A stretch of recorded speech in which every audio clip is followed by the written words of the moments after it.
एक लास्ट बार करके last time दिखा रही हूँ तो हंसना बंद करना। अरे सामने चिता जल रही है, तारा खड़ी है, तुझे हंसी सूझ रही है। चुप। मैं अपने पति की चिता के आगे कसम खा के कहती हूँ, जब तक कलावती से बदला नहीं ले लूंगी, अपने पति की अस्थियों को गंगा में नहीं बहाऊंगी। अरे तो यमुना में बहा दे।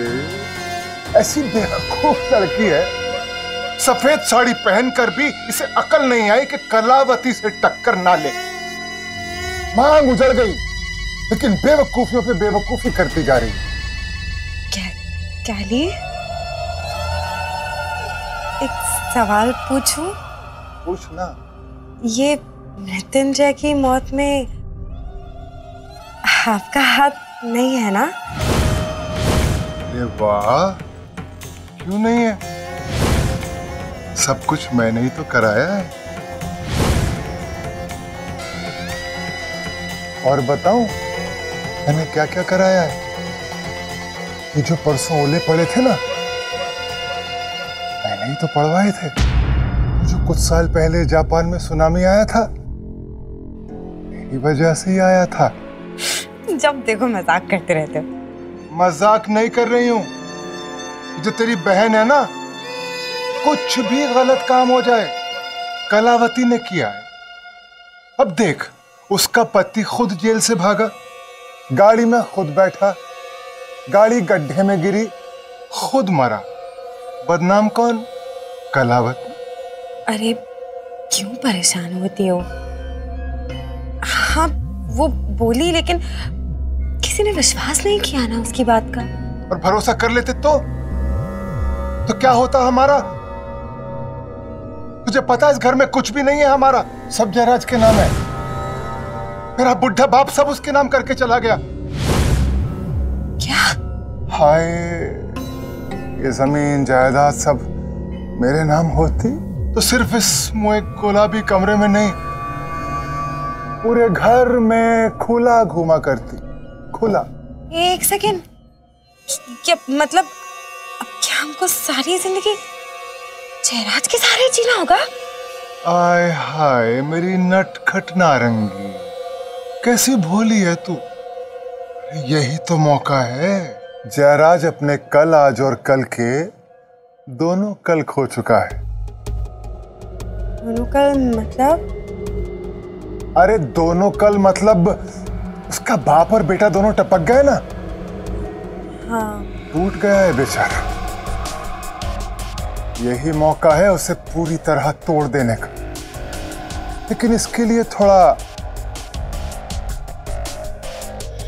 नौटंकी करने की जरूरत पड़ेगी। अच्छा तो बताओ डायलॉग, और फिर देखना मेरी अदाकारी।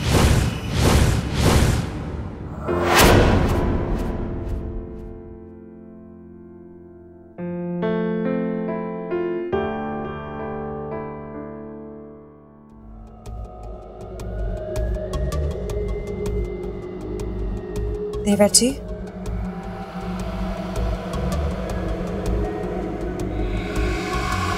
वो मैंने और रुद्र जी ने अपना सामान पैक कर लिया है।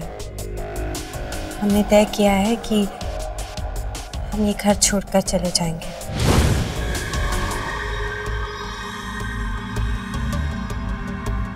भाई साहब, ये कैसा फैसला है? ठीक ही तो है ना। अब देखिए, रुद्र जी ने संन्यास छोड़कर गृहस्थ बनने का फैसला किया। मैं तो तब से ही चाहती थी कि हम कहीं और जाकर रहें, पर फिर ससुर जी के लिए यहाँ रुक गई उनकी सेवा करने के। लेकिन अफसोस कि अब वो चल बसे, इसलिए उनके चौथे के बाद हम भी चले जाएंगे। हाँ, यहाँ से। पर साहब का संन्यास छोड़ के शादी कर लेने से ऐसा क्या हो गया जो घर छोड़ के जाना पड़े? ये घर, देवर जी आप समझ नहीं रहे। देखिए, घर घर आपका है, प्रॉपर्टी आपकी है। जब तक ये सन्यासी थे तब तक तो ठीक था, लेकिन अब तो लोग यही कहेंगे ना कि हम आपके टुकड़ों पे जी रहे हैं। और ये आप कैसी बातें कर रहे हैं? ना कि सब कुछ हमारे नाम पर है, पर मालिक तो भाई साहब ही है ना। अरे बात क्या है जयराज की नंदिनी ने कुछ ऐसी बातें सुनी जो उसे बुरी लग गई। आखिर पत्नी है, पति का अपमान सह नहीं पाई। लोग तो यहां तक कहते हैं कि पिताजी ने सब कुछ तुम्हारे नाम इसलिए कर दिया कि शायद हमें में ये सारी संपत्ति, कारोबार, काम धाम संभालने की काबिलियत नहीं होगी। अब आप ऐसे लोगों की बातें क्यों सुन रहे हैं? हम जानते हैं आप काबिल हैं, आप हमसे ज्यादा काबिल हैं। इस घर में, इस प्रॉपर्टी में, हर चीज में आपका उतना ही हक है जितना कि हमारा। अरे ऐसा तो आप सिर्फ कह रहे हैं, कागजात तो ऐसा नहीं कहते ना। और कौन सा आप सब कुछ कानूनन इनके नाम पे कर रहे हैं? नंदिनी, ये क्या बकवास कर रही हैं आप? आपने ऐसी घिनौनी बात सोच भी कैसे ली कि तेरा सब कुछ हमारे नाम कर दें? पिताजी उनको ये सब सौंप के गए हैं और सालों से वो ये जिम्मेदारी बखूबी निभा रहे हैं। और हम क्या करेंगे इस सबका? ढकोसला है, माया है, हमें नहीं चाहिए कुछ भी।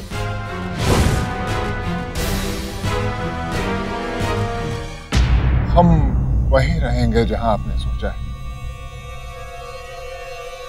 उसी छोटे से घर में जो हमने देखा है। आइए चले। आप लोग कहीं नहीं जाएंगे भाई साहब।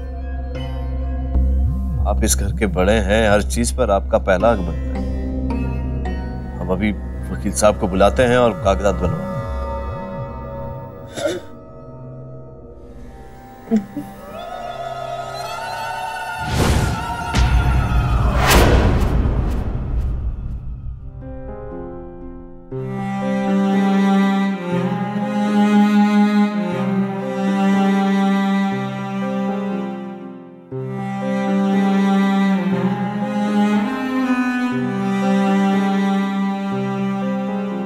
पता नहीं मेरी तारा कहाँ होगी, किस हाल में हो।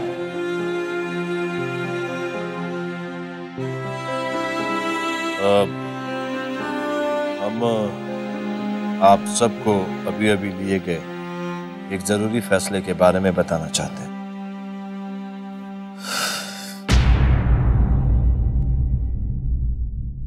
हमने ये तय किया है कि हम अपना सब कुछ, यानी कि ये घर, सारा कारोबार, सब कुछ हम अपने बड़े भाई साहब रुद्र प्रताप के नाम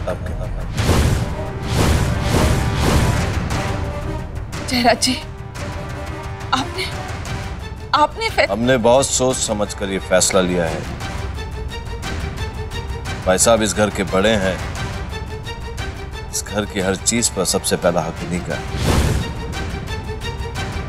और हमें यकीन है कि अगर पिताजी की हालत अच्छी होती तो शायद ये फैसला वो बहुत पहले ले चुके। पर कोई बात नहीं, हमने वकील साहब को बुलाया है। उनके आते ही हम अपना सब कुछ भाई साहब के नाम कर देंगे। आप ऐसा नहीं कर सकते मिस्टर जयराज।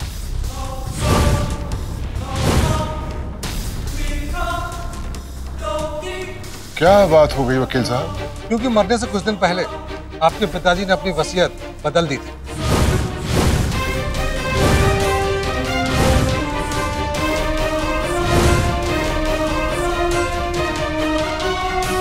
और अपना सब कुछ जयराज शेखावत की बहू तारा शेखावत के नाम कर दिया।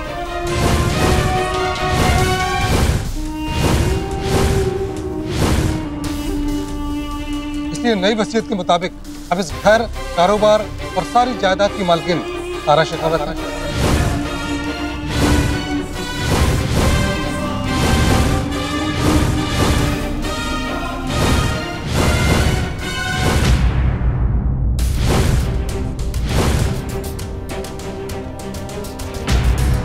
मैं?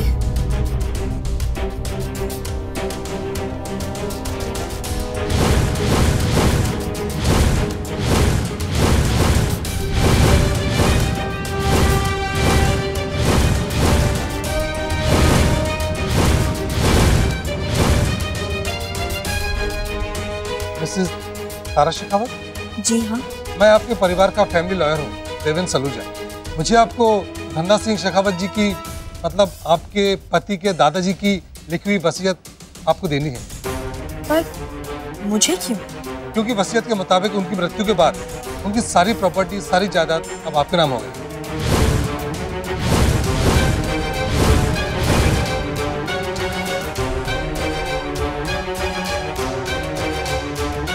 देखिए, आपको जरूर कोई गलतफहमी हुई है। ये सब कुछ मेरे बाबा का था और मेरे बाबा का ही रहेगा। कोई गलतफहमी नहीं हुई है, बल्कि खुद शेखावत जी ने कुछ दिन पहले फोन करके मुझे वसीयत बदलने को कहा था। तो अब नई वसीयत के अनुसार उनकी सारी प्रॉपर्टी, उनकी सारी जायदाद, इन सब पर मालिकाना हक आपका है।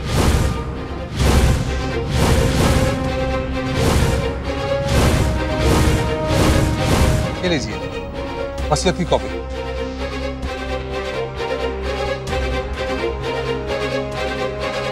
दादाजी ने ऐसा क्यों किया?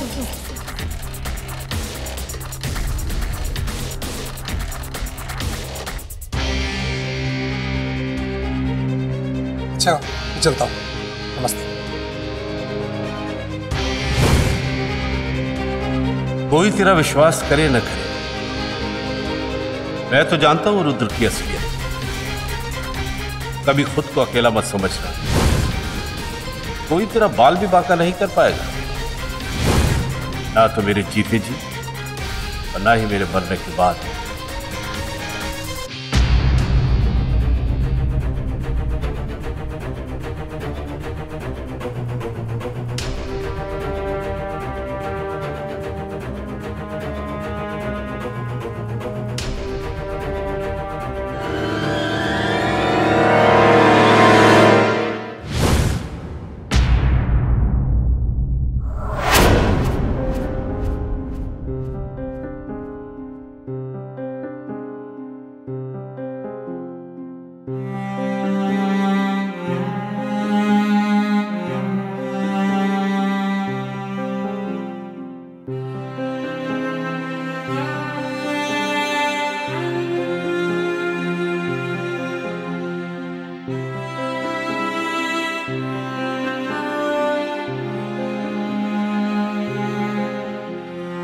कहाँ थी तुम अब तक?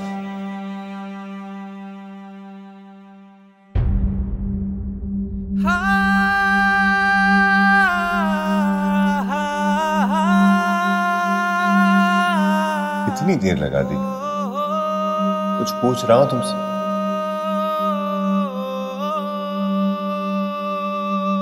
कुछ बोलोगे भी या नहीं? ऐसे क्या देख रहे हो? ओए होए, इतनी बेकरारी पतिदेव। 1 घंटे के लिए तो बाहर गई थी, इतने में इतना मिस किया। और नहीं तो क्या? सिर्फ मैं ही नहीं, ये टेबल, कुर्सी, दरवाजा, खिड़की, बुक शेल्फ, सब तुम्हें मिस कर रहे थे। अच्छा, 10 मिनट में इतना हंगामा हो गया?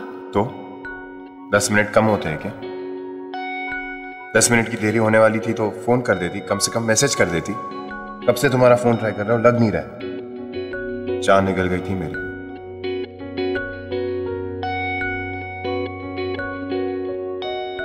आहा पतिदेव, सब जानती हूँ मैं। जब मैं घर से बाहर रहती हूँ तो इन किताबों में घुसे रहती हो तुम, और अब जब मैं आ गई हूँ तो एक्टिंग कर रहे हैं कि मेरे ना आने से जान चली जाती है। कुछ भी।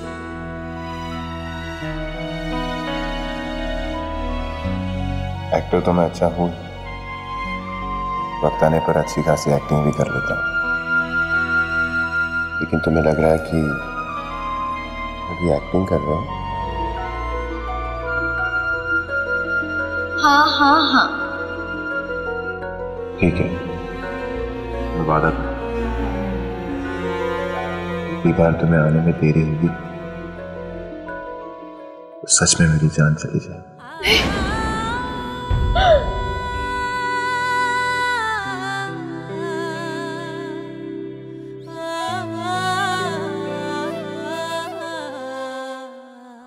कैसे आप दोनों जाकर बाहर सबको जूस दे दो। पता नहीं सुबह से किसी ने कुछ खाया है कि नहीं।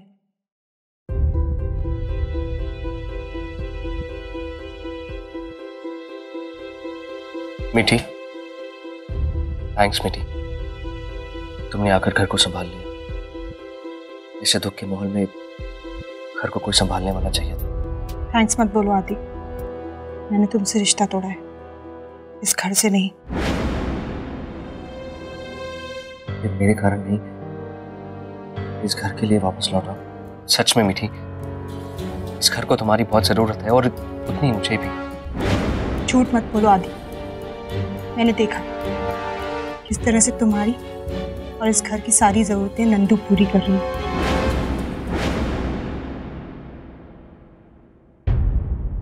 मुझे मत छू। मुझे छूने का हक तुमने उसी दिन खो दिया था जिस दिन तुमने नंदिनी को अपने करीब आने दिया था। मैं यहाँ पर शोक मनाने आई हूँ, इसे मेरा प्यार समझने की गलती बिल्कुल मत करना।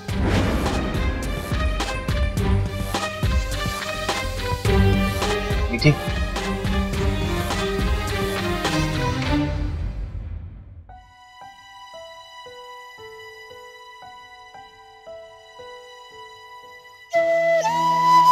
इतने साल सिवाय नफरत के कुछ नहीं दिया हमने तुम्हें।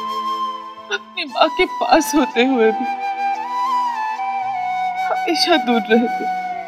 इतने साल उस ममता के लिए तरसते रहे जिसके तुम हकदार थे, पर तुम्हें मिली नहीं।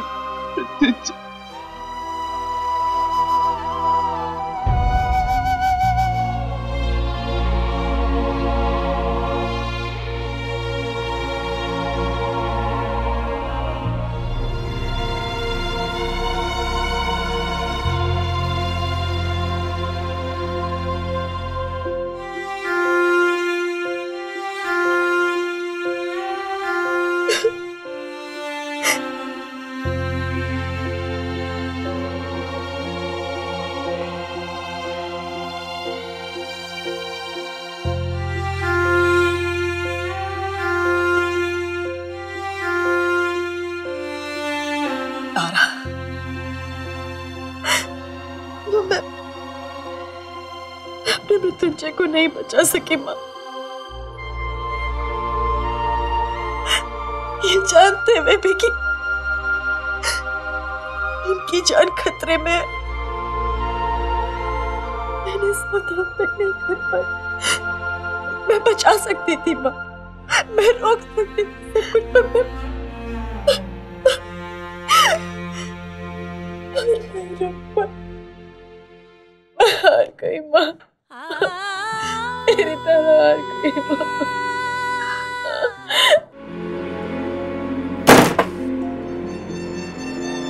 वक्त 2 टके की छोकरी तारा, कूड़े की जनी, मेरी आंखों में धूल ठोक के चली गई। ये अच्छी खासी सोची समझी चाल मुझे पे उल्टी करके बाजी मार के चली गई। अरे सब गलती मेरी है। इस बुढ़े को, अपने खूसट बाप को घर में आते ही मार देना चाहिए था। हाँ। ओहो पतिदेव, इधर आइए, इधर आइए। कितना गुस्सा करते हो, ये लो थूक दो इसमें गुस्सा।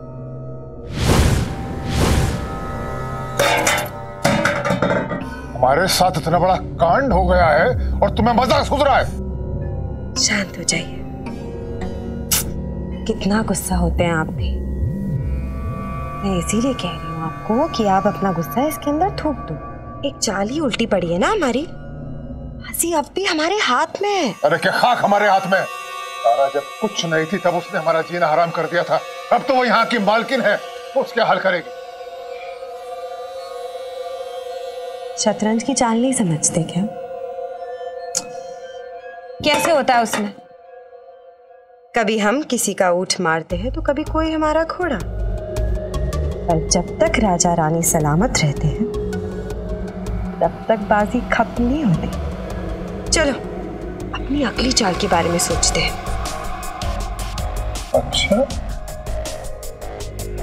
अच्छा बता, क्या सोचेगी? अरे हम औरतों में वो जो गुण होता है, चुगली। प्रिया चरित्र। हाय हाय, प्रिया चरित्र।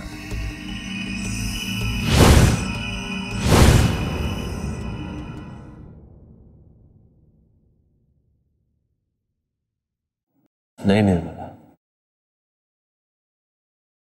अगर आप ही इतनी कमजोर पड़ जाएंगी तो हमें कौन संभालेगा? आप तो जानती हैं कि हम कितनी बुरी तरह से टूट चुके हैं। तारा बहू जिस तरह से अस्थियों का कलश लेकर आई, एक पल को हमें ऐसा लगा जैसे हमारे बेटे की अस्थियां तो नहीं। नहीं जयराज जी, ऐसे कैसे हो सकता है?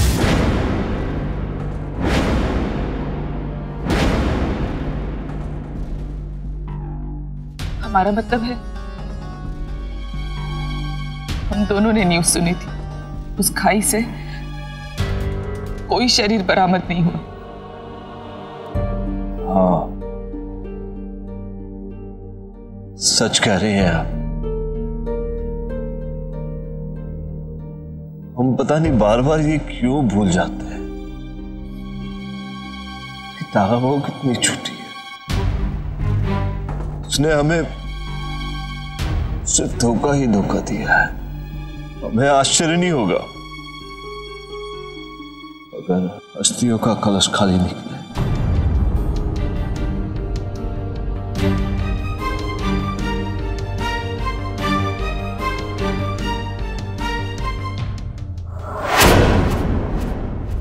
अपने मृत्युंजय के शरीर को जलता हुआ देखती रही माँ, अपने प्यार को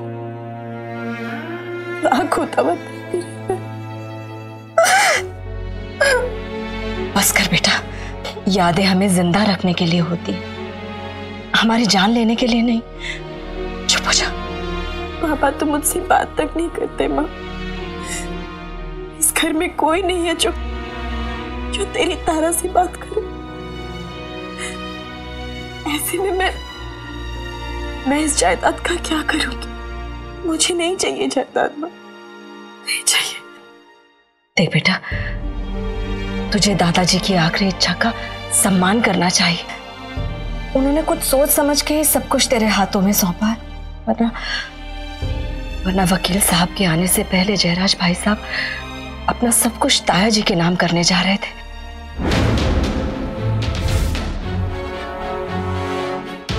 क्या? शायद दादाजी को इसी बात का डर था, तभी उन्होंने सब कुछ मेरे नाम कर दिया, ताकि मैं उनकी धरोहर को संभाल कर रख सकूं।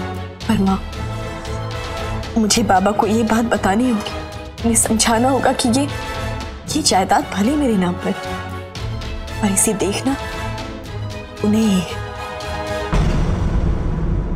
चल बेटा, मैं चलती हूँ। मीठी थोड़ी देर यहीं रुकना चाहती है, वो बाद में आ जाएगी। मैं तो बस ये चाहती हूँ कि भगवान करे मीठी के मन में जो तुझे लेके कड़वाहट है वो जल्दी खत्म हो जाए। अपना ख्याल रखना। तू भी।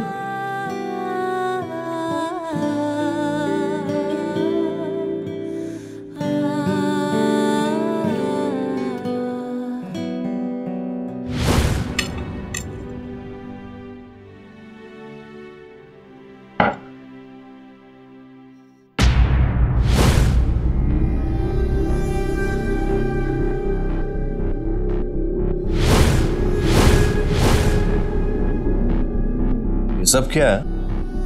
पिताजी की चिता की आग अभी तक ठंडी नहीं हुई यार, टेबल पर पकवान परोसे। ये बस में होता ना देवर जी तो नहीं करती मैं ये सब, लेकिन हमारी जो नई मालकिन है ना, उन्हीं का हुक्म है ये। तारा का? तो और कौन? मुझे खरी खोटी सुनाकर मुझसे ये 56 भोग लगवाए गए। मैंने तो कहा उससे कि जिंदा लोगों का नहीं तो कम से कम जो मर गए हैं उनका तो लिहाज कर। पर जो बोल दिया है उसने, वो तो बोल दिया ना, करना ही पड़ेगा।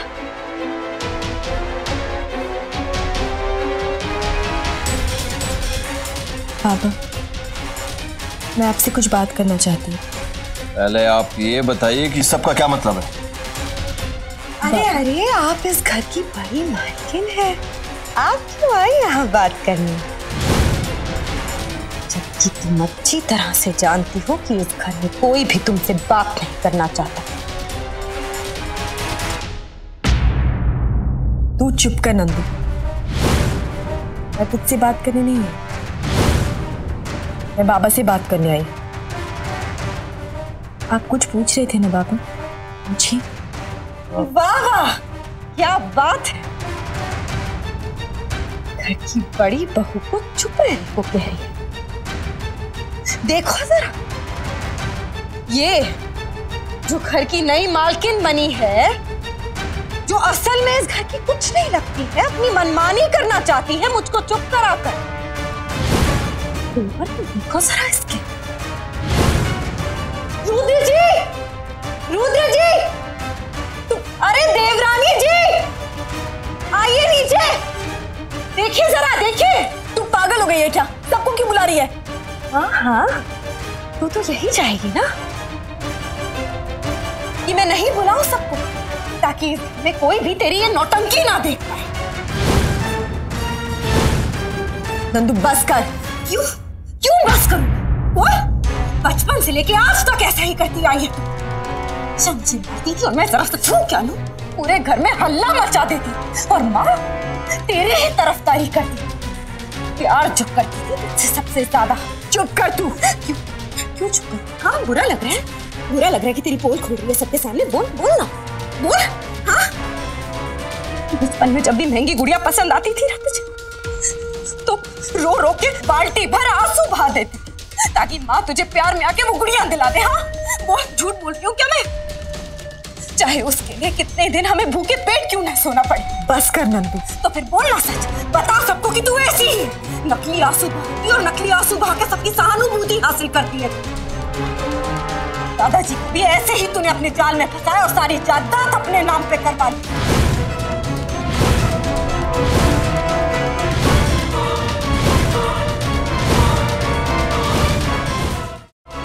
अच्छा अच्छा अच्छा, अब पता चला हमें।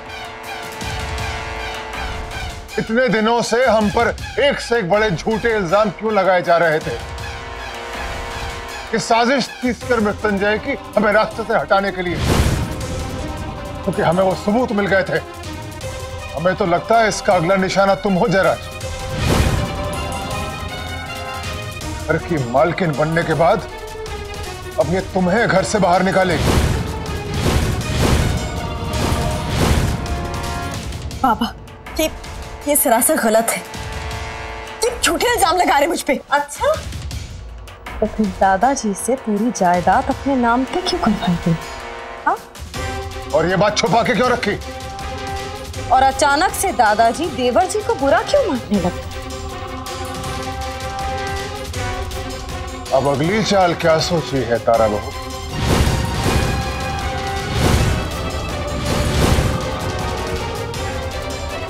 देखो, अगर आपके मन में कोई भी गलत विचार नहीं है तो आज अभी इसी वक्त सब कुछ भाई साहब के नाम कर दो।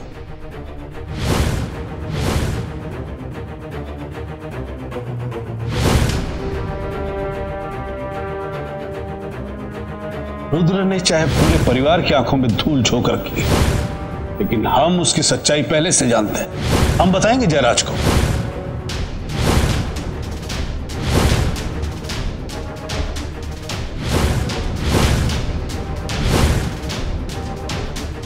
मैं ऐसा नहीं करूंगा।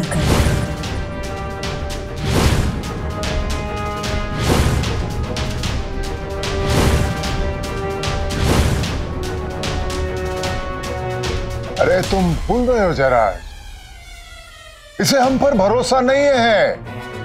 कोई बात नहीं, कोई बात नहीं तारा बहू, तुम्हें बाबा पर तो भरोसा है ना? बाबा सब कुछ आज दोबारा जयराज के नाम कर दो। ठीक है, कर दो नाम जयराज के।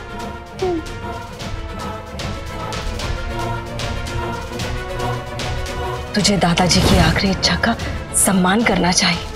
उन्होंने कुछ सोच समझ के ही सब कुछ तेरे हाथों में सौंपा, वरना वकील साहब के आने से पहले जयराज भाई साहब अपना सब कुछ ताया जी के नाम करने जा रहे थे। क्या सोच रही?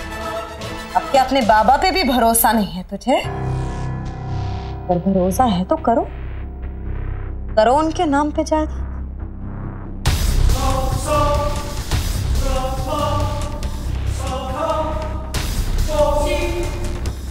बहुत भरोसा है बाबा पर, और सब कुछ बाबा का ही तो है। पर अभी मैं ऐसा नहीं कर सकती।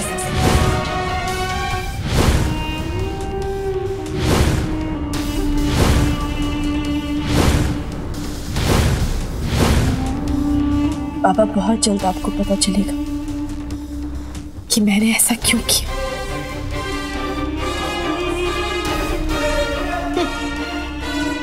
हमें पता चल गया था तेरी असलियत क्या है, इसीलिए तो शादी की थी तुमने तुझे, ताकि तू सारी जायदाद अपने नाम पे कर।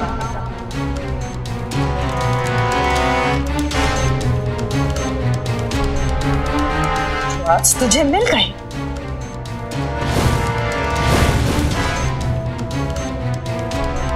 गायन भी साथ घर छोड़ के वार करती है,